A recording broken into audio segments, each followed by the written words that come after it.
जूता पहने हुए और बहुत लंबा चलना। उस जूते के अंदर एक छोटा सा बारीक सा अगर कंकर आकर पड़ गया, उसमें आकर गिर गए,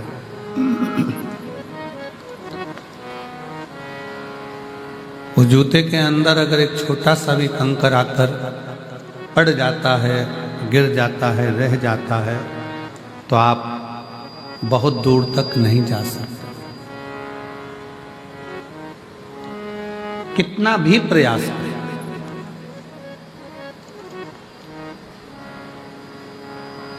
बहुत लंबा चलना है तो कंकर को जूते में से निकाल कर बाहर फेंकना पड़ेगा। उसी तरह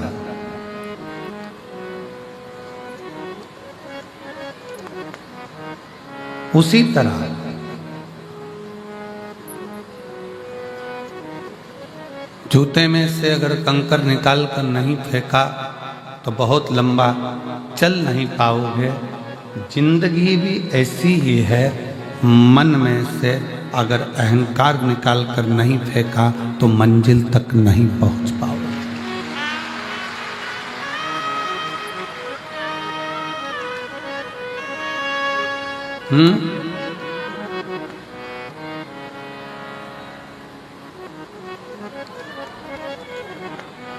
मंजिल तक नहीं पहुंच पाओगे। जूते में से कंकर का निकालना जरूरी है और मन से अहंकार का निकालना जरूरी है। शिव जी ने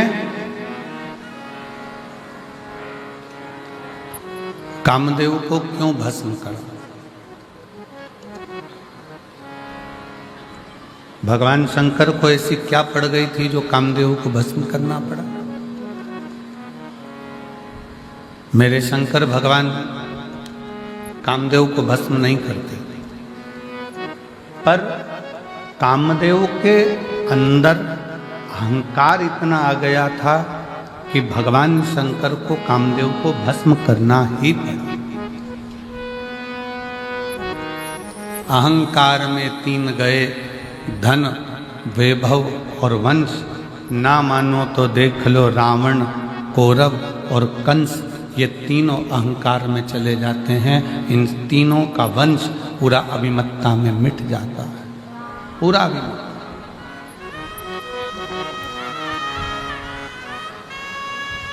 शिव को अभिमत्ता प्रिय नहीं। शंकर भगवान को तुम्हारा अहम, तुम्हारा अहंकार प्रिय नहीं।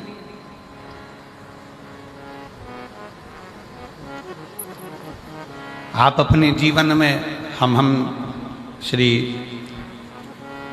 अमरजीत सिंह जी मेहता जी को इस चीज़ के लिए धन्यवाद देंगे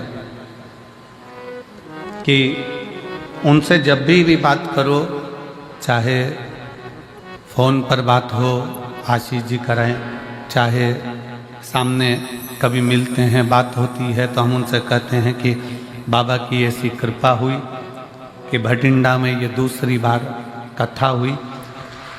तो अमरजीत जी हमेशा अपनी भाषा में कहते हैं कि गुरुदेव, ये हम नहीं करा रहे। और मैं उनके बेटे को भी यही कहूँगा, पदम जी को, कि उनके मुख से भी यही शब्द निकलता है कि गुरुदेव, ये कथा, ये सत्संग, ये संगत हम नहीं करा रहे। ये तो कहीं स्वयं भटिंडा की भूमि पर, ये भटिंडा में रहने वाले रहवासियों के कोई पुण्य प्रबल हुए होंगे तो इन्होंने ये कथा करा।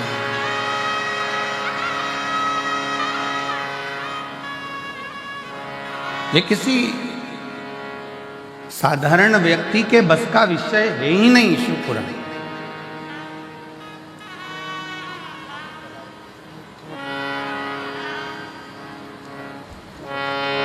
शंकर भगवान के पुराण को करवाने के लिए भगवान शंकर पूरा छलनी से छान लेते हैं और फिर जान लेते हैं कि ये सही है, करवा पाएगा कि बाकी नहीं करवा पाएगा, तब करवा पाते हैं। शिव है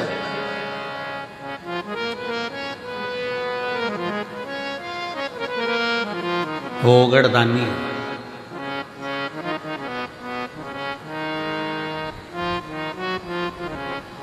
जब बात करो अमरजीत जी से, वो एक ही बात कहते हैं मेहता जी की, गुरु जी बाबा करा रहे हैं, कराएं।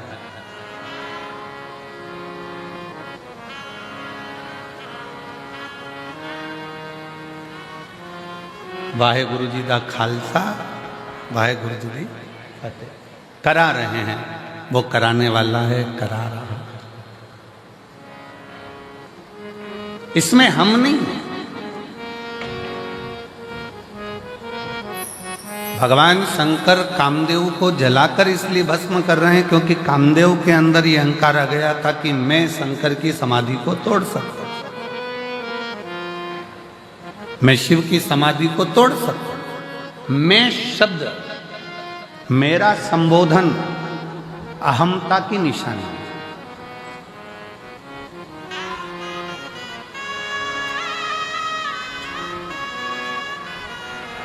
जिस दिन आपके अंदर, कल कथा में कहा था कि जिस दिन आपके अंदर ये आ जाएगा कि मैं दुकान कर रहा हूँ, मैं मकान कर रहा हूँ, मैं गाड़ी चला रहा हूँ, मैं घर चला रहा हूँ, मैं परिवार चला रहा हूँ, मैं रिश्ते निभा रहा हूँ, समझ लेना कि उस दिन अब तुम्हारा थोड़ा थोड़ा डाउन होना चालू होगा। कामदेव ने अपनी भाषा में कह दिया कि मैं शिव की समाधि को तोड़ सकता हूं, मैं शंकर भगवान की समाधि को तोड़ सकता हूं।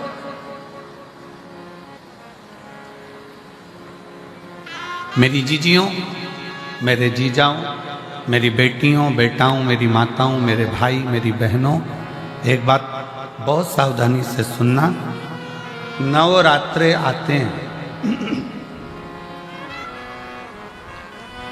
नवरात्रे आते हैं, नवरात्रे में आप माता रानी के व्रत कर लेते हो, जोत जला लेते हो, माता रानी का व्रत करते, उपवास करते, जागरण करते, जोत जलाते, पूजन करते, निवेदन करते, और अभी फिर चैत्री नवरात्रे आएंगे, आप फिर आराधना करोगे, फिर साधना करोगे, फिर जोत जलाओगे, फिर माता रानी को याद करोगे, फिर व्रत रखोगे। आप कितने भी व्रत करो, आप कितनी भी जोत जला, आप कितना भी जागरण करो, पर 4 लोगों के सामने जाकर ये कभी मत कहना कि मेरे जैसा व्रत कोई नहीं कर सकता, मेरे जैसा जागरण कोई नहीं कर सकता, और मेरी जैसी जोत कोई नहीं जला सकता। ये अभी मत कहो। आपके मुख से तो शब्द निकलना चाहिए, आपके मुंह से तो, आपके मुख से तो वाणी निकलना चाहिए कि वो माँ अम्बा, जगदम्बा, दुर्गा भवानी, माँ वैष्णव रानी, माँ जगत जननी, माँ नैना, माँ मनसा, माँ कांगड़ा, माँ चिंतपूर्णी, माँ ज्वाला, उसकी जैसी इच्छा होती है वैसा व्रत करा लेती है, और उसकी जैसी इच्छा होती है वैसा जागरण करा लेती है, और उसकी जैसी इच्छा होती है वैसी जोत जला लेती है। हमारी सामर्थ्यता नहीं है।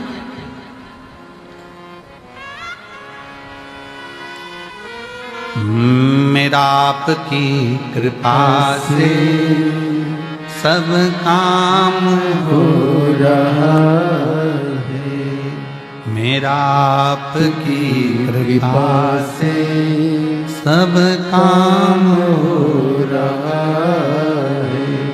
करते हो भोले बाबा मेरा नाम हो रहा है, करते हो भोले बाबा मेरा नाम हो रहा है। प्रभु आपकी कृपा से सब काम हो रहा है, भोले आपकी कृपा से सब काम हो रहा है। हमारा अहम हमें त्याग है, हमारी अभिमतता हमें त्याग है। हमारे भीतर का अहंकार हमें त्याग दो।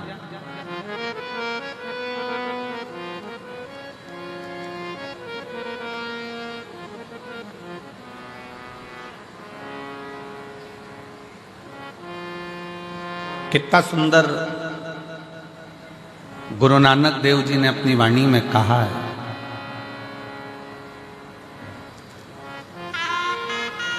कि जब संगत आवे, जिस समय पर दरवाजे पर कोई संत, कोई साधु, कोई सन्यासी, कोई तपस्वी, कोई साधक, कोई उपासक, कोई भक्त, कोई दीन, कोई दुखी तुम्हारे दरवाजे पर आवे, गुरु नानक देव जी अपनी वाणी में कहते हैं कि उस रब की सेवा से बड़ी सेवा होती है किसी गरीब को, भूखे को भोजन कराने की सेवा।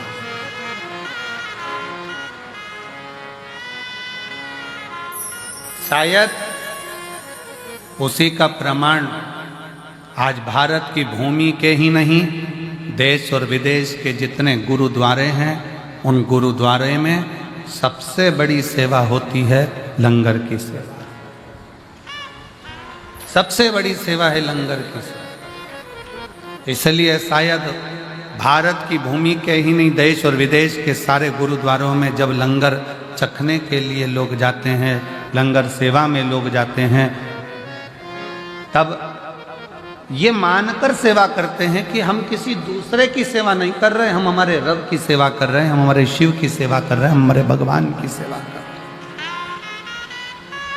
कोई दूसरे की नहीं।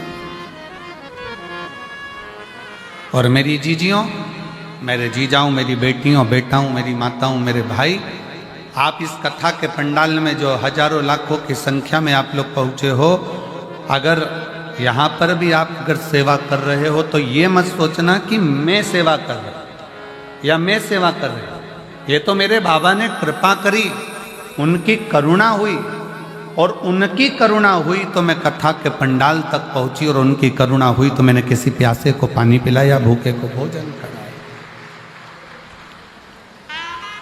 भागवत जी किस किस ने सुनी है? हाथ उठाओ जरा। सबने सुनी है? रखो हाथ नीचे। भागवत सुनी होगी तो उसमें एक प्रसंग आता है, भगवान सुदामा और भगवान कृष्ण।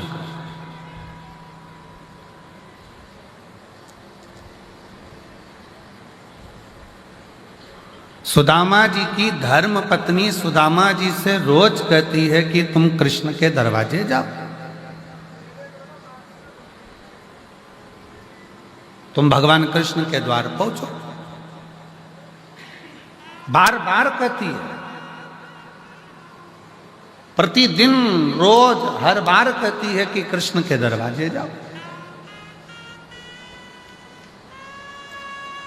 पर सुदामा जी भगवान कृष्ण के दरवाजे जाते हैं क्या रोज?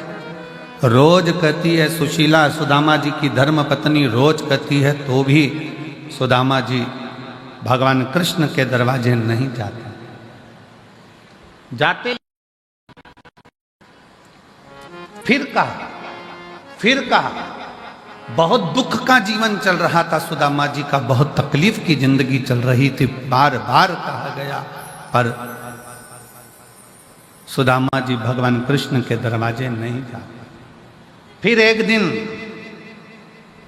सुशीला ने, सुदामा जी की पत्नी ने कहा कि तुम रुको, मैं पड़ोसी के घर से कुछ लेकर आती हूं।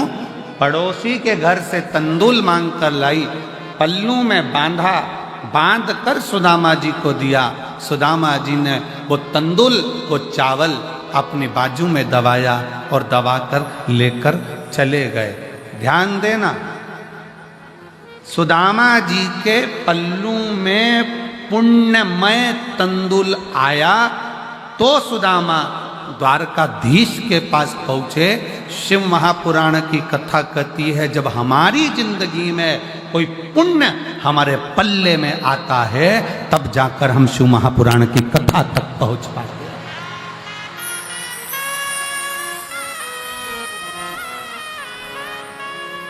यहां पर कई मेरी भटिंडा की जीजियां बैठी हुई हैं, जिनके मन में बहुत दिन से मन में उमंग आ रहा था, भटिंडा में कथा होना चाहिए, पंजाब में कथा होना चाहिए। महाराज जी हरियाणा तक तो आते हैं, थोड़ी सी बाउंड्री पार करके यहाँ नहीं आ सकते? हमारे पंजाब में भी कथा होना चाहिए, हमारे पंजाब में भी कथा होना चाहिए। कितना कितना कोई पुण्य पल्ले में आया, पुण्य पल्ले में आया। हम पिछली बार जब कथा कर कर यहाँ से गए भटिंडा पंजाब से, तो हमने श्रीमती बबीता मेहता जी से, अमर सिंह जी की धर्मपत्नी जी से एक बात यहाँ से जाते समय हमने कहा माता जी कहीं कोई पुण्य, भाभी जी आपके मायके के, ससुराल के और आपकी 71 पीढ़ी के कोई पुण्य प्रबल हुए होंगे जो भटिंडा में आपने ये शिव महापुराण की कथा करवा दी। कोई पुण्य।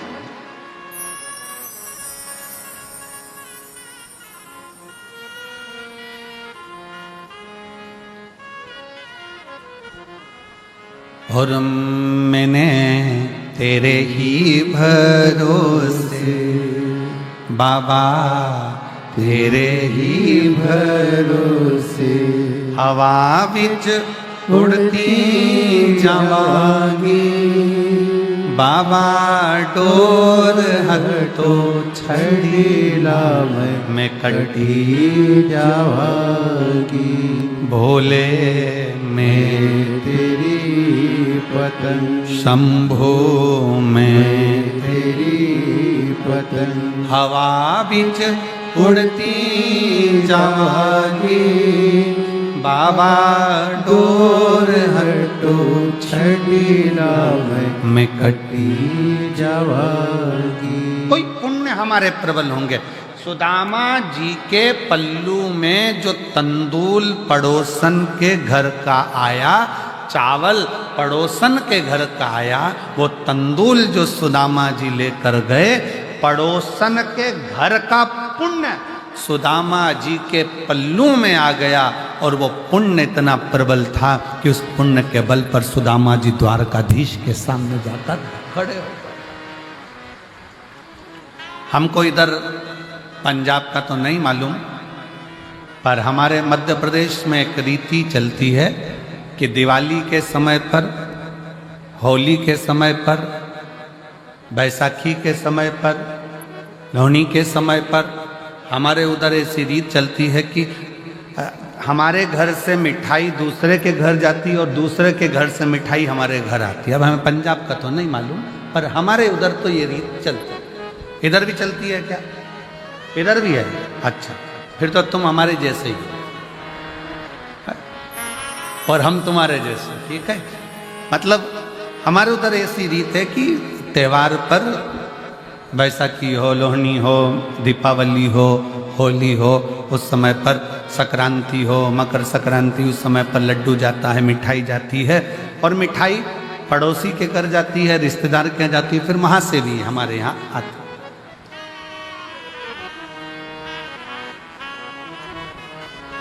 और जितनी अच्छी अपने घर की नहीं लगती उतनी पड़ोसी के घर की लगती है। हमारी मासी जी के यहाँ से आई, मामा जी के यहाँ से आई, काका जी के यहाँ से आई, काकी जी के यहाँ से आई, वहां से आई। अच्छा, ऐसा प्रसंग नहीं है कि पड़ोसी के घर की ही मिठाई ठीक लगे, अपने घर भी अच्छी बनती है, पर ऐसा लगता है कि वहां से आई है।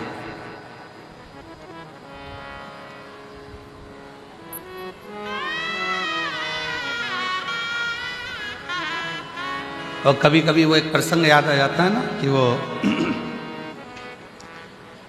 एक लड़के के पिताजी मर गए। लड़के की माँ ने कहा, बेटा चल हरिद्वार में चल के पिंडदान करना। चल। माँ और लड़का दोनों हरिद्वार पहुंच गए। घाट पे पंडित जी ने पिंडदान करवाया।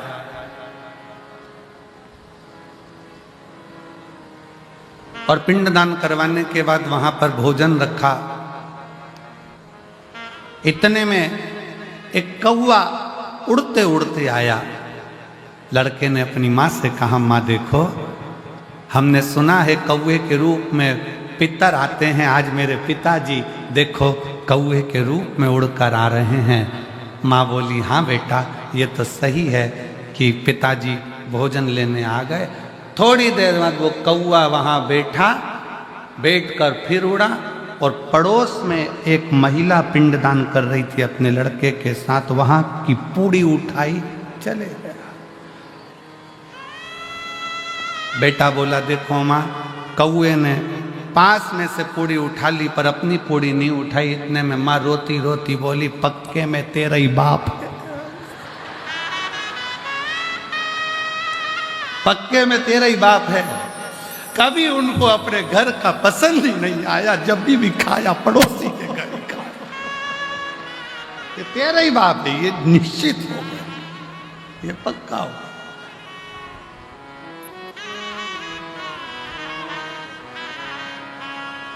अब हमारे उधर की एक रीत है कि भाई मिठाई यहां से आई, वहां से दी, वहां से आई, वहां से दी, आया।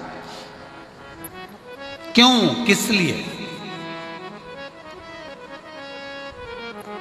हम भारतीयों में ऐसा रिवाज क्यों है कि त्योहार पर, फंक्शन में, उत्सव में अपने घर की मिठाई दूसरे के घर, दूसरे के घर की मिठाई अपने घर, ऐसा हमारे भारतीयों में ऐसा प्रसंग क्यों आता है?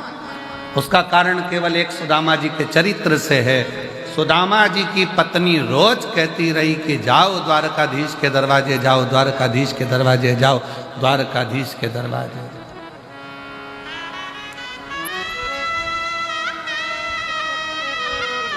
और सुदामा रोज विचार करते हैं कि जाऊंगा। अच्छा, सुदामा जी की पत्नी जैसी दुनिया में किसी की पत्नी भी नहीं हो सकती। कथाकारों भले सुदामा जी की पत्नी को थोड़ा सा गुस्सेल बताते हैं, क्रोधीला बताते हैं, पर शिव महापुराण की कथा कहती है सुदामा जी की पत्नी जैसी दुनिया में कोई पत्नी नहीं हो सकती, जो अपने पति से रोज कहती है जाओ द्वारकाधीश के दरवाजे जाओ, जाओ द्वारकानाथ के दरवाजे जाओ, जाओ द्वारकाधीश के दरवाजे जाओ। दुनिया में ऐसी पत्नी कम होती हैं जो अपने पति को रोज भगवान शंकर के मंदिर भेज दे। दुनिया में ऐसी पत्नी कम होती हैं जो रोज अपने पति को भगवान के दरवाजे पर भेज दे, सत्संग में भेज दे। सुबह से सुदामा जी की पत्नी उठती थी और रोज कहती थी द्वारकाधीश के पास जाओ, और एक आज की पत्नी सुबह से उठते से कहती है जाओ दूध की थैली लिया।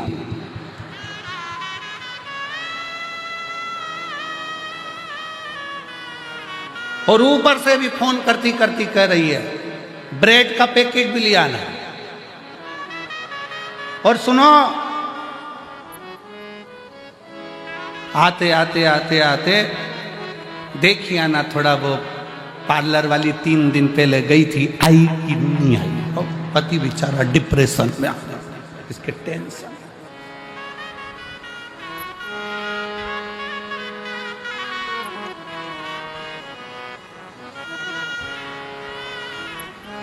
सुदामा जी की पत्नी रोज कहती है, पर सुदामा जाते नहीं है। शिव महापुराण की कथा कहती है जब तक पल्ले में पुण्य एकाग्रित नहीं होगा तब तक भगवान के दरवाजे, सत्संग में गुरु के दरवाजे तब तक आप नहीं पहुंच सकते जब तक आपके पल्लू में पुण्य ना हो। इसलिए हमारे भारतीयों में रीत है, पड़ोसी के घर से मिठाई आती है, हम पड़ोसी के घर मिठाई देते हैं कि हो सकता है हमने जितना भजन करा हो, हमने जितना पुण्य करा हो, उससे 4 गुना ज़्यादा भजन पुण्य किसी पड़ोसी ने करा होगा, तो उसका पुण्य हमारे खाते में आएगा और हम भी पार उतर जाएंगे। इसलिए उसकी रीत हमारे यहाँ आजमाई।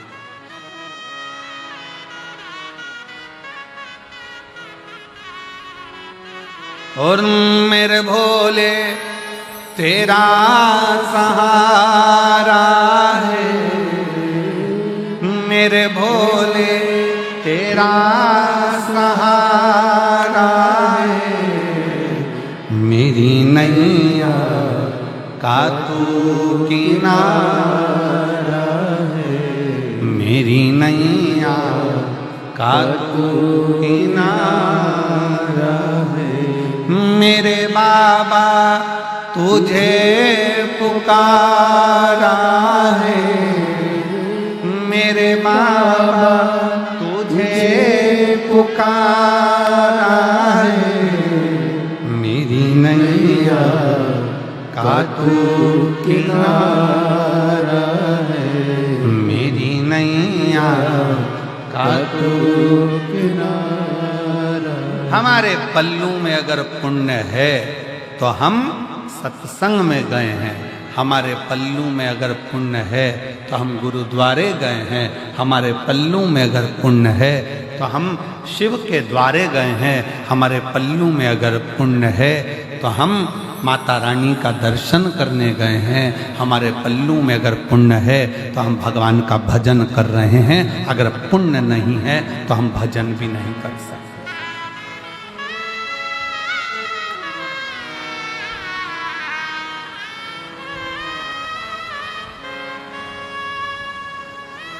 पुण्य अपने पास,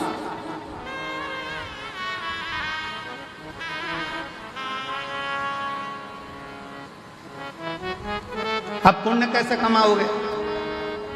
शिव महापुराण की कथा कहती है, हमने पहले भी कथा में कहा, ये कौन सा हाथ है? सीधा। ये कौन सा हाथ है? जम के बोलो, उल्टा। पुण्य का काम कैसे करते हो? जम के बोलो जरा, सीधे हाथ। एक दिन इस उल्टे हाथ को बड़ा बुरा लगा कि जो भी कुछ करे तो यही करे, हवन करे तो ये, दान करे तो ये, पुण्य करे तो ये, सत्कर्म करे तो ये, अपन तो बेकार में पैदा हुआ। इस उल्टे हाथ को थोड़ा सा बुरा लगा। एक बहू अगर सब काम करे तो दूसरी बहू को तो बुरा लगता ही कि बताओ, सास एक ही एक को पूछ रही है, सास एक ही एक को काम बता रही है, हम तो बुरे, हमारा क्या काम? इस हाथ को बड़ा बुरा लगा कि मैं काहे के लिए पैदा हुआ, क्या काम का मैं? जब सीधा ही सीधा हाथ सब काम करे, हवन करे, पूजन करे, अर्चना करे, दान करे, भोजन करे, सब कुछ करे, सीधे हाथ से ही करे, ये उल्टा तो किसी काम का नहीं है। एक दिन ये उल्टा हाथ एक गुरु के पास पहुंच गया और गुरु जी से कहा, गुरुदेव, भगवान ने मुझे पैदा ही क्यों करा? मैं किसी काम का ही नहीं हूँ, सारा पुण्य तो इसके खाते में जा रहा है, मैं करूं तो करूं क्या? इतने में गुरु ने कहा, चिंता मत कर, तेरा नाम उल्टा हाथ है, मतलब तू किसी काम का नहीं है। फिर भी अगर तू एक काम कर, जो सीधा हाथ काम करे ना, तो तू इसको टच कर लिया कर। टच करेगा तो वो पुण्य के साथ तुझे भी थोड़ा थोड़ा पुण्य मिलना प्रारंभ हो जाएगा और तेरा कृतार्थ, तेरा कल्याण हो जाए। ये आप सब लोग क्या कर रहे हो? अगर अमरजीत सिंह मेहता जी कथा करा रहे हैं या उनकी पूरी टीम कथा करा रही है तो उनके साथ सब मिलकर क्या कर रहे हो? थोड़ा थोड़ा टच कर कर, भैया कराओ, भैया होन दो, भैया हम भी करेंगे सेवा, भैया हम भी करेंगे। ये सब एक दूसरे को टच करा तो वो कहते हैं ना कि डीपी से कनेक्शन चला और डीपी से कनेक्शन चलते चलते चलते चलते सारे बल्ब जल गए। उसी तरह आपकी भी जिंदगी का उजाला आपने स्वयं कर दिया, स्वयं।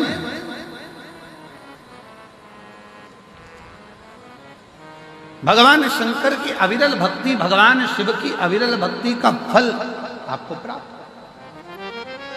शिव तत्व आपको प्राप्त हो। और शंभु शरणे मांगू घड़ी रे घड़ी, दुख काटो दया करीन दर्शन आपको। अगर हम बहुत बड़ा आयोजन नहीं कर सकते, हम बहुत बड़ा कार्य नहीं कर सकते, हम बहुत बड़ा उत्सव नहीं कर सकते, तो जो बड़ा उत्सव, बड़ा कार्य अपने नगर में, अपने शहर में कोई सत्कर्म हो रहा हो, कोई सेवा का काम हो रहा हो, तो अपन नहीं कर सकते तो कम से कम जाकर खड़े होकर इस शरीर के द्वारा थोड़ा सा भी स्पर्श कर लेंगे तो उससे भी अपन पार उतर सकते हैं, पार लग सकते हैं।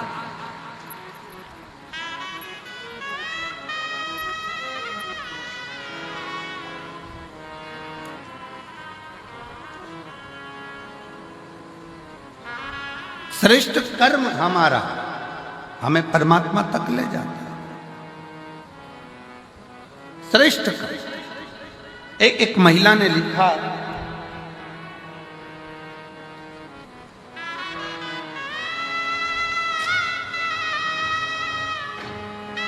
मैं बबीता काम्बोज सहारनपुर कहाँ पर है? यही है आसपास है, यूपी सहारनपुर। सहारनपुर की रहने वाली हूँ। कहीं बैठी हो? आप ही हैं? आ जाओ, बेलपत्र लेकर के आ जाओ। मैं सहारनपुर की रहने वाली हूँ, बबीता काम्बोज। मेरा मोबाइल नंबर ये है। गुरुदेव, मैं वर्णन करना चाहती हूँ, जब पहला कोविड आया था 19 का, तब मेरे पति को कोविड हुआ और उनकी दोनों आंखें चली गई। दोनों आंखों से दिखना बंद हो गया। डॉक्टरों ने जांच करी। जांच करने पर डॉक्टरों ने कह दिया कि वो कोविड के कारण इनकी आंखों की नली सूख गई है, उसके कारण इनकी आंखों की रोशनी मुश्किल है किया। एक जगह पर दिखाया, मन नहीं माना। तब हम फिर चंडीगढ़ ले गए। चंडीगढ़ में पीजीआई में दिखाया, गुड़गांव में दिखाया, हरिद्वार में दिखाया, दिल्ली में दिखाया। ऐसे जगह जगह पर हम हमारे पति को लेकर गए, पर डॉक्टरों ने मना कर दिया कि इनकी आंख जो कोविड का असर हुआ है उसके कारण बस इनके दोनों नेत्र की नसें सूख चुकी है, ये रोशनी अब आएगी। किसी ने चेन्नई का कहा, वहां दिखाया, पर रोशनी आंखों की नहीं है। अब आखिरी में हम हार गए। तब किससे कहें? हमारी एक परिचित ने कहा कि टीवी पर कथा आती है, 1 बजे वो सियोर वाला महाराज कथा कहता है, शिव पुराण चलती है, तुम्हारे पति को भी सुनाओ, तुम भी सुनो। हमने कथा सुनना प्रारंभ करा और कथा सुनते सुनते हमने शिवजी पर जल चढ़ाना प्रारंभ करा। जल चढ़ाया हुआ अपने पति की आंखों पर लगा देते, बेलपत्री खिला देते। तब अपनी पड़ोसन से कहा कि तुम, पति तो नहीं जा सकता, क्या तुम मेरे साथ सीहोर चलोगी? हम हमारी पड़ोसन के कहने पर उसके साथ सीहोर गए। वहाँ से कंकर शंकर की पूजन करी, रुद्राक्ष लिया और वहाँ से रुद्राक्ष लेकर आए। तांबे के कलश में रुद्राक्ष को गलाते, शिव जी पर चढ़ा देते। शंकर का चढ़ा जल अपने पति को पिला भी देते, आंखों में लगा भी देते। ऐसा करते करते 19 में आंख गई, 20 में नहीं आई, 21 में नहीं आई, 22 में नहीं आई। ऐसा क्रम करते हुए जब 23 आया तब हमने कथा सुनी और बाबा की ऐसी कृपा हो गई कि बाबा की करुणा से आज मेरे पति पूर्ण तरह से देखना प्रारंभ कर दिए और उनकी आंखों ने काम करना प्रारंभ कर दिया।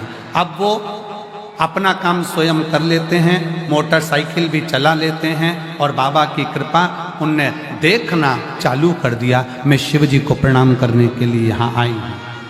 मेरा नाम बबीता काम्बोज, सहारनपुर की रहने वाली हूँ। मेरा मोबाइल नंबर ये है। शिव तत्व किसको कहते हैं?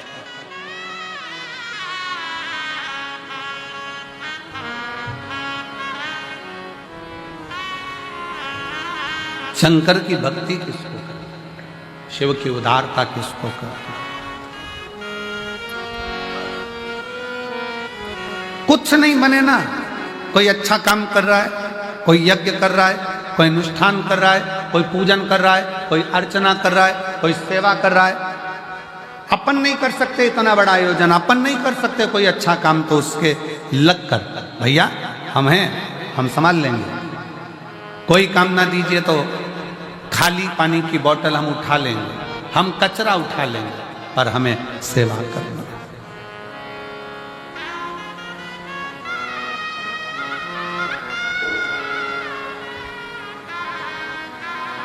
और भला किसी का कर न सको तो बुरा किसी का मत करना। फूल नहीं बन सकते तो फिर कांटे बनकर मत अच्छा करिए, अच्छी सोच रखिए, अच्छे विचार रखिए।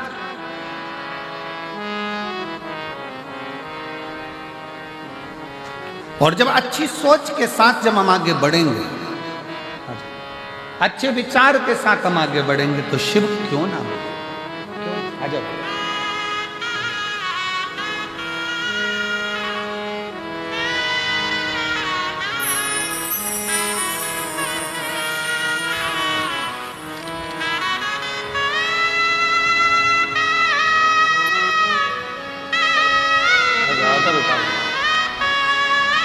रोते नहीं, अब तो आंख के आगे बाबा की कृपा है ना, रोना आंसू पहले पोछो, आंसू पोछो पहले।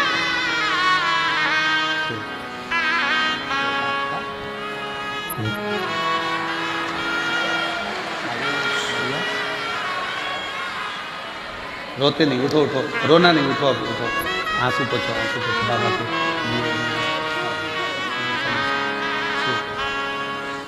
पति की आंखें पहले कोविड में चली गई, देखना बंद कर दिया, नेत्र नहीं। डॉक्टरों ने जवाब दे दिया था, चंडीगढ़ के पीजीआई कॉलेज के, गुड़गांव के, हरिद्वार के, चेन्नई के, दिल्ली के, सब ने मना कर दिया था, आंखें नहीं आएगी क्योंकि नसें सूख गई। पर अरे तेरा ही दिया मैंने खाया पिया है, तेरा शुक्रिया है, तेरा शुक्रिया है। अब वो मोटरसाइकिल भी चलाते हैं, अपना काम भी करते हैं और दुकान भी संभाल लेते हैं। अब उनको पूरा दिखना प्रारंभ हो गया। ये शिव है।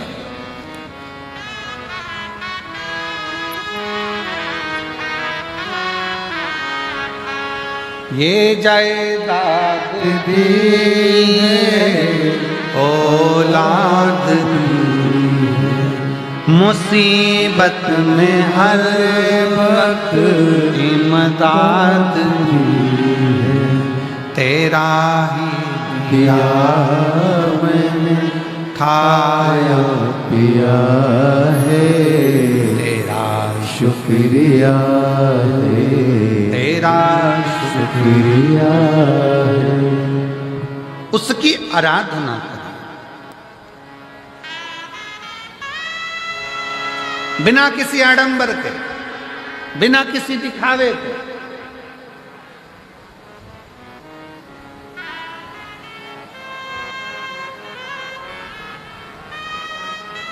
केवल एक विश्वास, एक भरोसा, एक विश्वास, एक भरोसा, और उस विश्वास और भरोसे के बल पर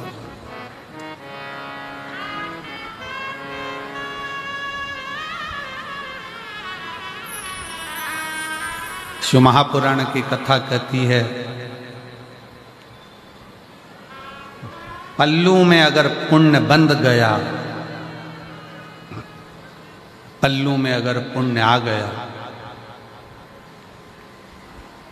खूब अच्छी अच्छी होटलें हैं, खूब बढ़िया बढ़िया होटलें बनी हुई है, बहुत बड़ी बड़ी होटलें बनी हुई है। आप होटल में 24 घंटे खाओ, मना नहीं, मना नहीं। पर यदि अपने नगर में, अपने क्षेत्र में तुम कहीं बाहर गए हो और राह में तुम्हारी जेब में अगर पैसा है तो तुम अच्छी अच्छी होटल में खा सकते हो, पर एक बात याद रखना, पैसा अगर जेब में है तो होटल तक पहुंचोगे, और अगर पुण्य तुम्हारी जेब में है तो तुम गुरुद्वारे तक, शिव के मंदिर तक, शंकर की चौखट तक।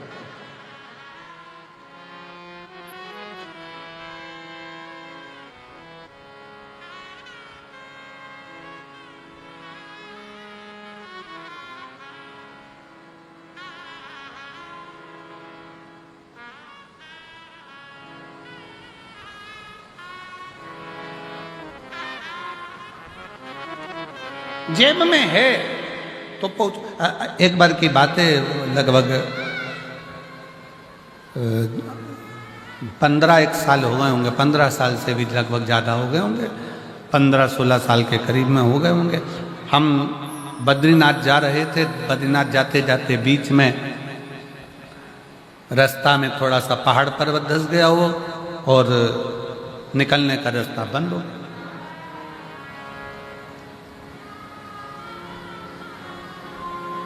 वहीं पंजाब के 2 बेटे, पंजाब के 2 लड़के और मोटरसाइकिल से वो हेमकुंड साहिब जा रहे थे। और पंजाब के वो दोनों बेटे जो हेमकुंड साहिब जा रहे थे, उन्होंने देखा कि यहाँ रास्ता बंद पड़ा हुआ है और सब लोग परेशान हैं, बच्चे भी परेशान हैं। वो दोनों लड़के गाड़ी को खड़ा करे, मोटरसाइकिल को साइड में, बुलेट को, और वो दोनों लड़कों ने तुरंत पत्थर उठा कर उस रास्ते को क्लीन करा, रास्ता साफ करा। जब रास्ता साफ हो गया तब हम नीचे उतरकर उन दोनों बेटों के पास में गए और हमने उन दोनों बच्चों से कहा, हमने कहा कि भाई तुम्हारी मोटरसाइकिल पर, बुलेट पर तो इतने सारे कपड़े भी नहीं है, इतना सारा सामान भी नहीं है, फिर आप इतने ठंड में ऊपर जा रहे हो हेमकुंड साहिब के लिए, तो कैसे जाओगे? तो कहा महाराज जी वहां सारी व्यवस्था है, सब व्यवस्था। फिर हमने उन बच्चों से कहा, हमने कहा कि बेटा एक बात तो पक्की है कि तुम्हारी जेब में नोट की गड्डी हो चाहे ना हो, पर तुम्हारे दिल में पुण्य की गड्डी बहुत बड़ी पड़ी है, इसलिए बाबा बुला रहा। जब पुण्य प्रबल होता है तब जाकर कोई सतमार्ग तक पहुंचता है, पुण्य प्रबल होता है तब कोई अच्छा काम कर पाता है, पुण्य प्रबल होता है तब कोई भूखे को भोजन करा पाता है, पुण्य प्रबल होता है तब किसी के घर में अतिथि मेहमान आते हैं, पुण्य प्रबल होता है तब किसी के दरवाजे पर कोई भूखा पहुंचता है। और अगर पाप प्रबल होते हैं तो दुनिया के लोग दूर हटते चले जाते हैं, केवल दारू कुट्टे पास में आते चले जाते हैं। केवल नशा, चाहे वो मदिरा का हो, जुए का हो, व्यसन का हो, स्त्री का हो, किसी भी तरह का नशेला व्यक्ति तुम्हारे से जुड़ते चले जा रहा है और भगवान दूर हटते चले जा रहे हैं। पहले मन करता था जाकर अरदास करने पहुंच जाते थे, पहले मन करता था तो मंदिर तक पहुंच जाते थे, पहले मन करता था गुरुद्वारे तक पहुंच जाते थे, पहले मन करता था तीर्थ तक पहुंच जाते थे। अब भगवान ने धन भी दे दिया, गाड़ी भी दे दी, ड्राइवर भी दे दिया, सत्ता भी दे दी, वैभव भी दे दिया, और भगवान के दरवाजे तक पहुंच नहीं पा रहे हो। समझ लेना कि धन तो बढ़ गया पर पुण्य खत्म होता चले गया, इसलिए परमात्मा दूर हटता चला गया। आप जितने बैठे हो अपने दिल पर हाथ रखकर बताना, पहले परिस्थिति डाउन थी, थोड़ा परिस्थिति बेकार थी, तब तीर्थ भी बहुत जाते थे, लोग तुम्हारे यहाँ आते भी बहुत थे, मिलने वाले भी बहुत आते थे, रिश्तेदार भी बहुत आते थे, कोई अच्छा काम होता था तो वो सब तुम्हारे यहाँ हो जाता था। पूजन, सत्यनारायण कथा, हवन, यज्ञ, क्यारी माता की चौकी, जोत आदि आदि सब हो जाता था, वाणी जी हो जाती थी, जो कुछ करना चाहते थे वो सब तुम्हारे घर पर होता था। अब जैसे जैसे घर बड़ा हुआ, महल बड़ा हुआ, गाड़ियां बढ़ी, मोहल्ले में सब कुछ तुम्हारी अटारी हवेली सब बन गई, और धीरे धीरे अब पुण्य का काम कम होता चला जा रहा है। समझ लेना कि हमारा पुण्य समाप्त हो गया, इसलिए हमसे भगवान की पूजन पाठ आराधना संगत भी दूर होती चली जा रही। क्यों हो रही है? वो नजदीक आना चाहिए।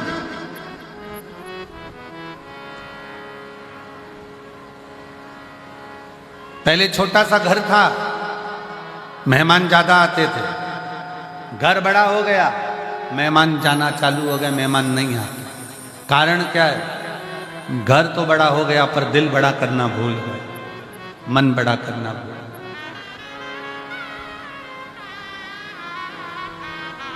हृदय को बड़ा रखिए,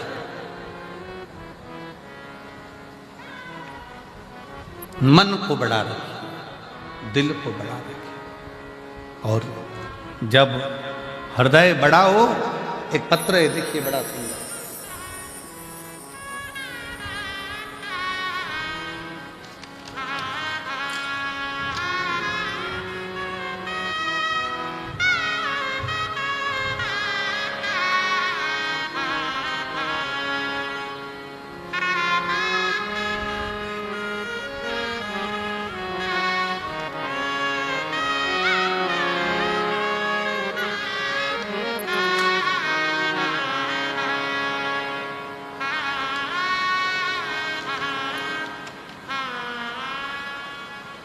मेरा नाम आरती, पति का नाम अखिल, पिता सुरेश कुमार रंगीला। मोबाइल नंबर ये है, निवासी नूरपुरा ढाणी, तहसील सादुल शहर, जिला गंगानगर, राजस्थान से आई हैं। कहीं बैठी हैं? आ जाओ बच्चे को। गुरुजी, एक लोटे जल का मैं क्या वर्णन करूं। मेरी पहली शादी को 7 साल हो गए थे, संतान नहीं थी, तो मेरे बच्चे नहीं हुए। इस कारण मुझे आड़ा टेढ़ा कह कहकर मेरे पति ने और मेरे ससुराल वालों ने मेरा तलाक करा दिया। क्यों? क्योंकि डॉक्टर के हिसाब से मुझे कह दिया गया कि मैं मां नहीं बन सकता, संतान नहीं हो सकता। गुरुदेव, मेरा तलाक हो गया। फिर बाबा से प्रार्थना करी, मेरी दूसरी शादी हो गई। दूसरी शादी होने के बाद गुरुजी फिर 6 महीना, 8 महीना, 1 साल, 1.5 साल, 2 साल निकलते गए, पर संतान का सुख नहीं। आखिरी में वापिस जो मेरा दूसरा विवाह हुआ, तो पति को कई लोग कहने लगे कि छोड़ दे इसको। इसके पहले पति ने भी इसको इसलिए छोड़ा क्योंकि इसको औलाद नहीं, तू भी छोड़ दे। तब डॉक्टरों को दिखाया, डॉक्टरों ने तो मना करा, पर आखिरी में उसी हॉस्पिटल में एक दरवाजे पर एक प्यून खड़ा था। उस प्यून के कहने पर मैंने शंकर को मंदिर में जाना प्रारंभ करा, 1 लोटा जल चढ़ाना प्रारंभ करा, और आस्था चैनल पर जो कथा आ रही थी उस कथा को सुनना प्रारंभ करा। फिर मैं 2024 में भटिंडा पंजाब की कथा सुनने के लिए आ गई। बाबा को झोली पसार कर पंडाल में से कहकर गई, बाबा कहीं मेरा दूसरा तलाक भी ना हो जाए, मुझे औलाद देने की जवाबदारी तेरी है। तब बाबा की कृपा से 5 महीना भी पूर्ण नहीं हुआ और शिव की कृपा से मेरा गर्भ ठहर गया और बाबा की कृपा से मुझे संतान की प्राप्ति हुई। मैं बाबा को यहाँ प्रणाम करने के लिए आई हूँ। गुरुदेव, 4 दिसंबर को मेरे घर में संतान की प्राप्ति हुई है। मैं शिव को नमन करने, शिव। एक लाइन अच्छी लिखी है, बाबा ना जाने कितनी बेटियों का भाग्य इस शिव महापुराण ने लिख दिया, नहीं तो कई बेटियां तो रोती ही रही, रोती।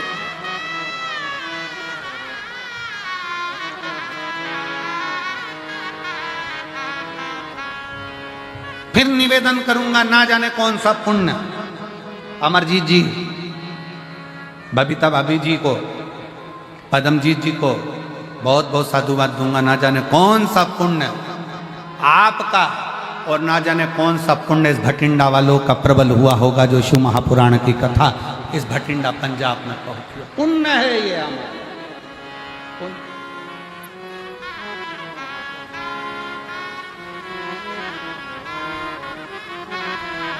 उस पुण्य की प्रबल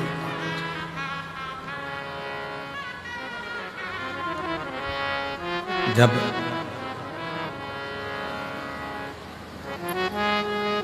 भीतर का हम परमात्मा और हमारे बीच में आएगा, तो वो अहम हमें परमात्मा से दूर करता जाएगा। अहम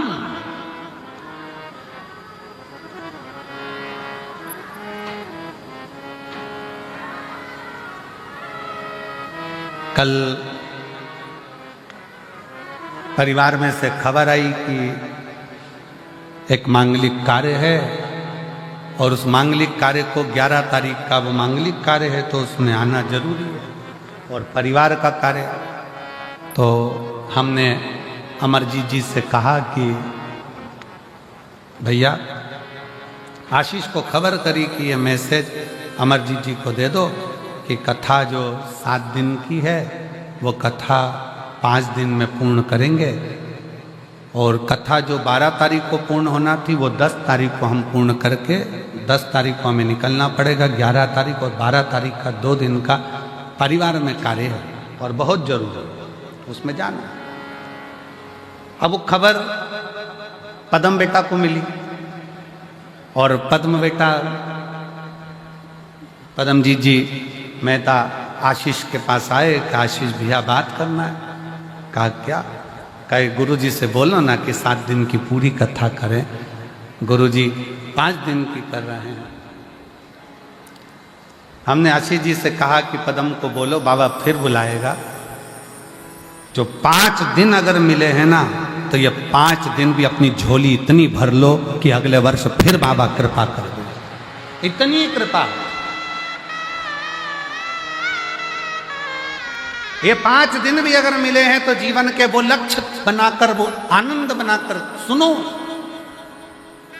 और मेरा फिर भटिंडा वासियों से निवेदन है, आज कथा का दूसरा दिन हो गया, 3 दिन की कथा और है आपके पास में, ऐसा झोली पसार कर सुनना कि मेरे बाबा अगली बार हमें इतना देना कि हम भी शिव महापुराण की कथा इस भटिंडा शहर में करा सकते। ऐसी कृपा श्रवण करो दिल से। पुण्य प्रबल होता है तब कहीं भगवान शंकर की कथा, कहीं गुरु की वाणी, कहीं संत की वाणी अपने जीवन में आती है, अपने जीवन। इसलिए निवेदन है भटिंडा में जो लोग कथा श्रवण करने आ रहे हैं पंजाब में, वो ध्यान रखेंगे कि कथा 6 तारीख से चालू हुई है, वो 10 तारीख को विराम होगी। और आखिरी दिन की जो कथा है वो समय आप लोगों को तो हमेशा मालूम ही है, कौन सा समय रहता है? सुबह 8 बजे से 11 बजे तक समय रहता है। 11 बजे कथा विराम होकर मेरा बाबा आपकी झोलियां भरकर यहाँ से विदा लेकर चले जाते। पुण्य के ये 5 दिन है, सुनो, धारण करो और अपने जीवन में उतारो।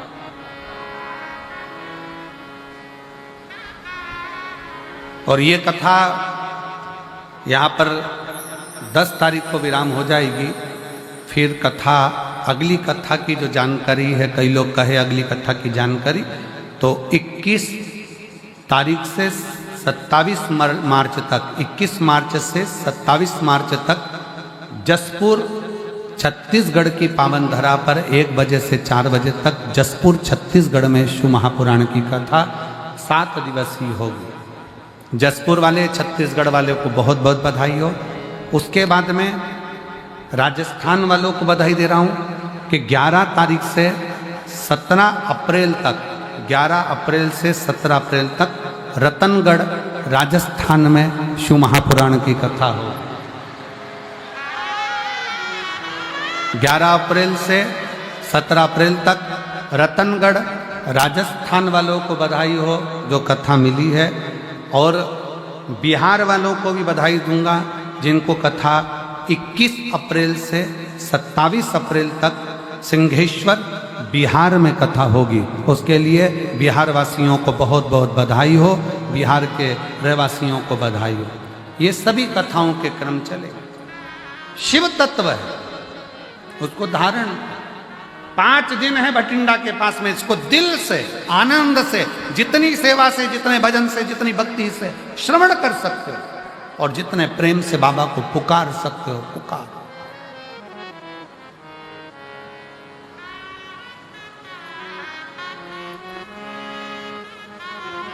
शिव कथा कर रही, भगवान शंकर का चरित्र कर रहा है, शिव महापुराण की कथा कर रही है। भगवान शिव का चरित्र कथा है। कामदेव के भीतर अहंकार, कामदेव के भीतर अभिमत्ता, कामदेव के भीतर अहम समाहित हो गया। अभिमान कामदेव के भीतर, अहम।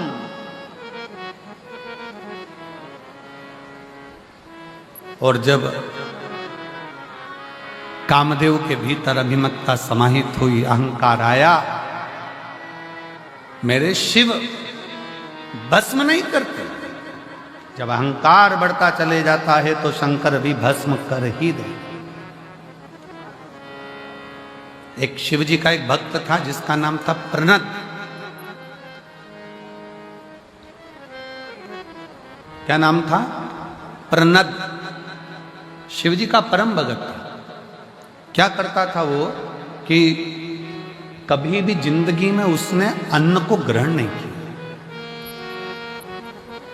अन्न खाता ही नहीं, पानी पीता, पेड़ों की पत्तियां तोड़कर भगवान का श्रृंगार करता और उसी पत्ती का सेवन करता।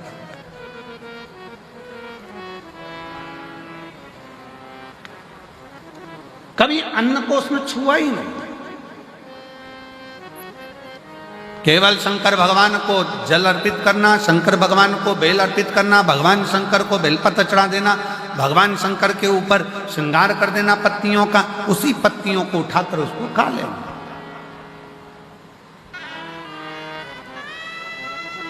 समय निकलता गया। एक दिन प्रनद पत्तियां तोड़ रहा था और डाली पे से नीचे गिरा। नीचे गिरते से हाथ उसका कट गया। कटा तो उसमें से रक्त गिरने की जगह उसमें से पत्तियों का रस टपक रहा। पत्तियों का रस टपक रहा।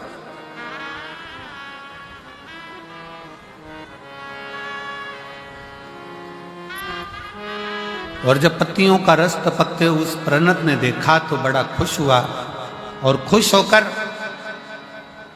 आज चिल्ला चिल्ला कर कहने लगा कि मैंने अन्न को छोड़ा था, केवल पत्तियों का सेवन करा था, इसलिए मेरे शरीर में अब रक्त बचा ही नहीं। अब मेरे शरीर में केवल पत्तियों का रस है, उसके सिवाय कुछ नहीं। अब जिस शंकर की वो आराधना करता था, जिस शिव की वो आराधना करता था, वो आराधना भी, क्योंकि उसके अंदर रक्त ही खत्म हो गया, वो तो पत्तियों के रस उसके शरीर में से टपक रहा है, तो उसके अंदर अहंकार आ गया, अभिमान आ गया। अभी आपको कथा में कहा था कि माता रानी की चौकी लगाओ, व्रत करो, आराधना करो, तुम कुछ भी करो, तुम्हारी साधना करो, शंकर के मंदिर जाओ, एक लोटा जल चढ़ाओ, चाहे गुरुद्वारे में जाकर सेवा कर रहे हो, चाहे तुम कोई भी सेवा कर रहे हो, चाहे लंगर की सेवा कर रहे हो, चाहे भंडारा कर रहे हो, पानी पिला रहे हो, झाड़ू लगा रहे हो, पोछा लगा रहे हो, पर तुम अपनी सेवा का गुणगान किसी से मत करो। अपने भीतर के अहंकार को अपने अंदर से निकाल कर बाहर फेंक दो। जब अहंकार अपने अंदर से निकल कर बाहर जाएगा तो निश्चित है कि परमात्मा को मिलने में देरी नहीं लग पाएगी। परमात्मा को मिलने में देरी नहीं होगी।